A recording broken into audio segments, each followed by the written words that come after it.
तो चलिए आज बात करते हैं एक खास विचारधारा और आंदोलन की, युग निर्माण योजना। हमारे पास इससे जुड़े कुछ दस्तावेज हैं जी। और आज हम समझने की कोशिश करेंगे कि आखिर ये योजना है क्या, इसके पीछे सोच क्या है और इसका लक्ष्य क्या है। हाँ, ये एक महत्वपूर्ण विषय है। हाँ, इन दस्तावेजों के मुताबिक इसकी नींव पंडित श्रीराम शर्मा आचार्य ने शायद 60 के दशक में हिमालय से लौटने के बाद रखी थी। जी, सन 1960-61 के आसपास। अच्छा, तो ये सिर्फ एक योजना नहीं बल्कि एक नए युग के निर्माण का एक तरह से आह्वान लगता है। बिल्कुल सही कहा आपने। ये मूल रूप से व्यक्ति और समाज दोनों के, आप कह सकते हैं, नवनिर्माण की बात करती है। और इसका सबसे बड़ा लक्ष्य, वो तो काफी बड़ा लगता है। हाँ, लक्ष्य तो बहुत महत्वाकांक्षी है। मनुष्य में देवत्व का उदय और धरती पर स्वर्ग का अवतरण। मनुष्य में देवत्व मतलब इंसान बेहतर बने और दुनिया जीने के लिए एक बेहतर जगह बने, ये इसका सार है। और इस विशाल सोच के पीछे दस्तावेज बताते हैं कि 2 मुख्य प्रेरणा स्रोत हैं, पंडित श्रीराम शर्मा आचार्य और माता भगवती देवी शर्मा। जी हाँ। इन्हें प्रखर प्रज्ञा सजल श्रद्धा का संगम भी कहा गया है। ये क्या है, प्रज्ञा और श्रद्धा? हाँ, प्रज्ञा मतलब विवेक, ज्ञान, और सजल श्रद्धा मतलब गहरी संवेदना, करुणा। तो ये ज्ञान और संवेदना के संतुलन की ओर इशारा करता है। अच्छा, मतलब हेड और हार्ट का कॉम्बिनेशन। बिल्कुल बिल्कुल। और यही संतुलन उनके उद्देश्यों में भी साफ झलकता है। फोकस 3 स्तरों पर है। 3 स्तर? कौन कौन से? व्यक्ति निर्माण, परिवार निर्माण और समाज निर्माण। ओके। यानी बदलाव की शुरुआत खुद से हो, व्यक्ति से, फिर वो परिवार तक फैले और फिर समाज तक। एक तरह का रिपल इफेक्ट। हाँ, कह सकते हैं। और कल्पना एक स्वस्थ शरीर, स्वच्छ मन, सभ्य समाज। हाँ, स्वस्थ शरीर, स्वच्छ मन, सभ्य समाज। और इसका आधार है भारतीय दर्शन का एक बहुत महत्वपूर्ण सूत्र, आत्मवत सर्वभूतेषु। आत्मवत सर्वभूतेषु यानी सब में स्वयं को देखना। और दूसरा, वसुधैव कुटुम्बकम। हाँ, ये तो सुना है, विश्व एक परिवार है। जी, पूरी दुनिया को अपना परिवार समझो, ये भाव इसके केंद्र में है। दिलचस्प है कि इस काम को करने वाले संगठन के 3 नाम मिलते हैं, गायत्री परिवार, फिर प्रज्ञा परिवार और युग निर्माण परिवार। ये अलग अलग है या एक ही है? देखिए, दस्तावेज तो यही बताते हैं कि ये एक ही संगठन के 3 पहलू हैं या 3 नाम हैं जो अलग अलग आधार पर रखे गए। अच्छा, कैसे? जैसे गायत्री परिवार शायद आध्यात्मिक आधार, मतलब गायत्री उपासना पर जोर देता है।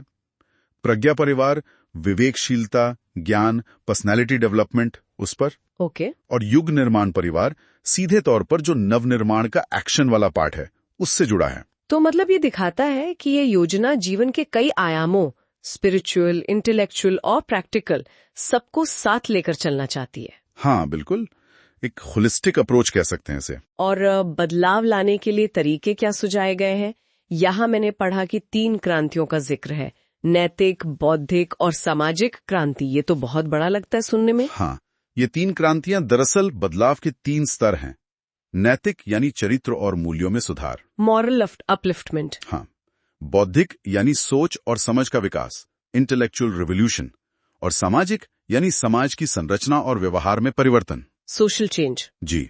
और दस्तावेज बताते हैं कि ये तीनों आपस में जुड़ी हुई हैं, एक के बिना दूसरी अधूरी हैं। अच्छा, और इसे आम लोगों तक कैसे पहुंचाया जाएगा? इसके साथ ही लोक शिक्षण यानी आम लोगों को जागरूक करने पर बहुत जोर है। मास एजुकेशन जैसा कुछ? हाँ, कुछ वैसा ही। इसके लिए 2 प्रतीकों का इस्तेमाल किया गया है, गायत्री और यज्ञ। गायत्री और यज्ञ, इनका क्या मतलब है यहाँ? यहाँ गायत्री का मतलब है सामूहिक विवेक या सही समझ, कलेक्टिव विजडम। और यज्ञ का मतलब है मिलजुल कर अच्छे काम करना, सहकारिता युक्त सत्कर्म। ओके, तो सिंबॉलिक है ये। जी, ये प्रतीक हैं लोक शिक्षण के माध्यमों के।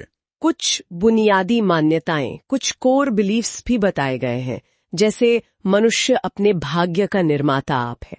ये तो व्यक्ति की अपनी जिम्मेदारी पर बहुत बल देता है। सही कहा, ये विचार व्यक्ति को कर्ता मानता है।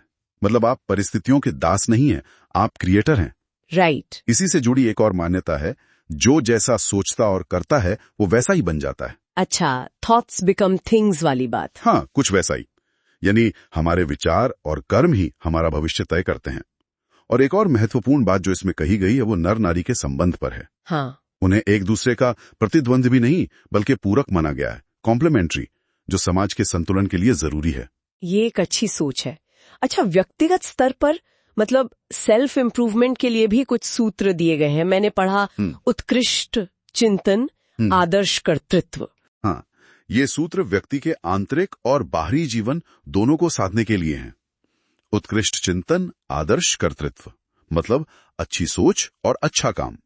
Think noble, act noble. और दूसरा था सादा जीवन, उच्च विचार। जी, सिंपल लिविंग, हाई थिंकिंग, बाहरी सादगी और आंतरिक ऊंचाई की बात।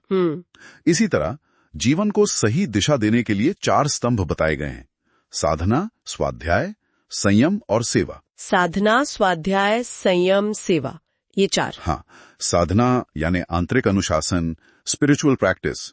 स्वाध्याय यानी ज्ञानार्जन, सेल्फ स्टडी। संयम मतलब आत्मनियंत्रण, सेल्फ कंट्रोल। और सेवा मतलब दूसरों की भलाई, सेल्फलेस सर्विस।